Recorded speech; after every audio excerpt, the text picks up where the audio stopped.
Bonjour. Bon, aujourd'hui on va continuer comment la forme adverbe et l'adjectif dans le comparatif et dans le superlatif en français. Di sini ada sedikit pembelajaran yang dimana saya juga sering bingung menggunakan adverb dan adjektif dalam perbandingan ataupun superlatif perbandingan setingkat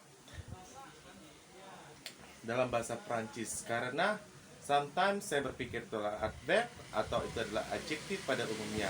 Tapi di sini kita akan melihat bagaimana ciri-ciri kedua adverb dan adjektif untuk penggunaan komparatif dan superlatif. Bon. Di sini adalah komparatif dan superlatif tak beraturan yang kita temukan dalam konteks adverb atau kata keterangan dalam bahasa Prancis dan adjektif. Setelah dilakukan pengkajian ulang, bahwasanya adjektif itu selalu cenderung memiliki gender. Jadi kalau dia memiliki gender, berarti dia itu adalah adjektif. Sedangkan tidak memiliki gender, itu adalah adverb atau kata keterangan. Peraturan 1, peraturan 2, di mana peraturan 1 adalah bong dan bon. Jelas ya, sudah ketahuan dari gendernya maskulang dan feminan. Ini adalah bentuk adjektif, di mana bentuk komparatifnya, perbandingannya berbeda. Dia sudah menyatakan perbandingan. Dan di mana bentuk superlatifnya sudah beda, terdapat artikel di depannya, yakni artikel defini. Kenapa tidak menggunakan artikel ang defini, ang inde? Tidak. Untuk superlatif menggunakan artikel defini. Di peraturan kedua kita temui adalah adverb. Adverb ternyata memiliki sifat perbandingan yang tak beraturan, di mana dari kata biang menjadi mieux. Sama pada adjektif, bong menjadi meilleur, bon menjadi meilleur. Dan superlatifnya sama dalam bentuk komparatif, hanya membedakan adalah dalam bentuk lelanya saja. Tetapi bagaimana untuk superlatifnya pada adverb? Dia hanya memakai satu formasi saja, yakni le mieux. Adakah la mieux-nya? Tidak ada, karena adverb tidak memiliki gender. Good. Bisa diperhatikan peraturan 1 digunakan untuk benda quelque chose. Berarti untuk peraturan ini penggunaan kalimatnya hanya menggunakan kalimat yang mengandung unsur benda saja. Dan peraturan kedua, konteks menulis atau konteks berbicaranya digunakan untuk orang atau quelqu'un, di mana peraturan adverb pada komparatif dan superlatif, meskipun pada adverb itu sendiri itu menggunakan orang sebagai kalimat unsur di dalam suatu teks menulis ataupun berbicara. Contohnya bisa kita lihat di sini memakai kata benda, berarti kita harus merujuk pada peraturan 1. Celui est meilleur, pardon. Celui est meilleur que l'autre. Buku ini lebih baik dari yang lainnya.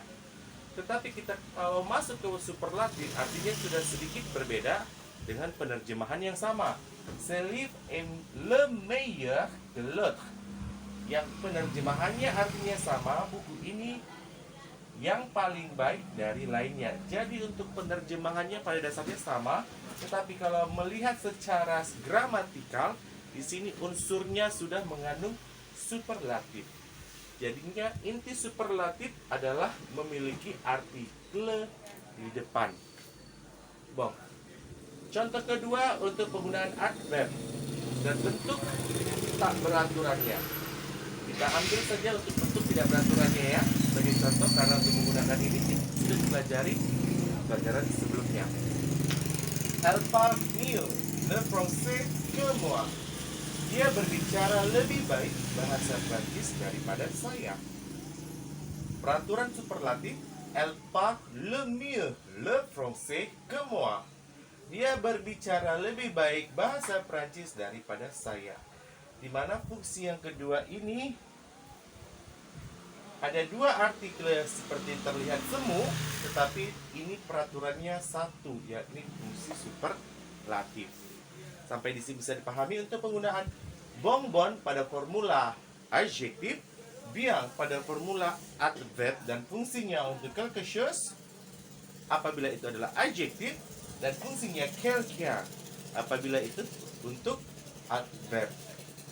Bon, on va continuer dans cette leçon.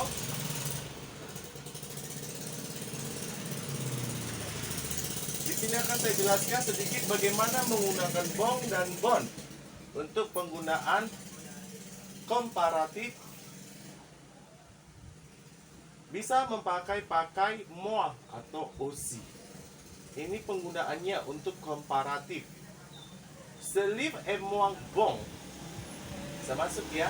Dimana catatannya bon adjektif berarti ikut peraturan 1, bien adverb ikut peraturan 2.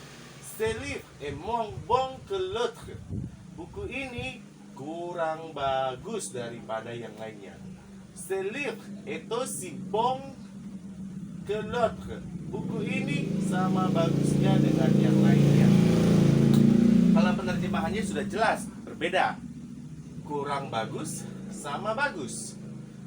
Atau kita memakai formula bien dalam bentuk adverb. Elle part. Dia berfungsi untuk peraturan 2, digunakan untuk orang. Elle part moins bien le français que moi. Dia berbicara kurang baik bahasa Prancis daripada saya. Atau memakai aussi, sama bagusnya. Elle parle aussi bien. Dia berbicara sama baiknya atau sama bagusnya bahasa Prancis dengan saya. Jadi ke di sini bisa berarti 2 daripada dengan. Dengan. Kurang bagus daripada sama bagus dengan. Jadi perhatikan bahwa ke dalam bentuk superlatif dan komparatif bisa mengandung terjemahan yang berbeda. Diketemukan beberapa komparatif dan superlatif peraturan pada mauvais. Plus mauvais, le plus mauvais, la plus mauvaise, pire, le pire, la pire. Kata sifatnya tidak ada, namanya juga tak berkurang. Petit, plus petit, plus petite, plus petite, atau plus petit dengan S, ya. Le plus petit, la plus petite. Moindre sama dengan pire, di mana bentuk adjektifnya tidak diketemukan. Moindre, le moindre, la moindre. 1, 2, 3, 4, keempat ini adalah adjektif yang dimana bentuknya moindre juga di sini adjektif ya, karena dia masuk ke bentuk komparatif. Fungsinya di sini adalah meletakkan fungsi pada komparatif, tidak ada fungsi biasanya. Bisa dipahami?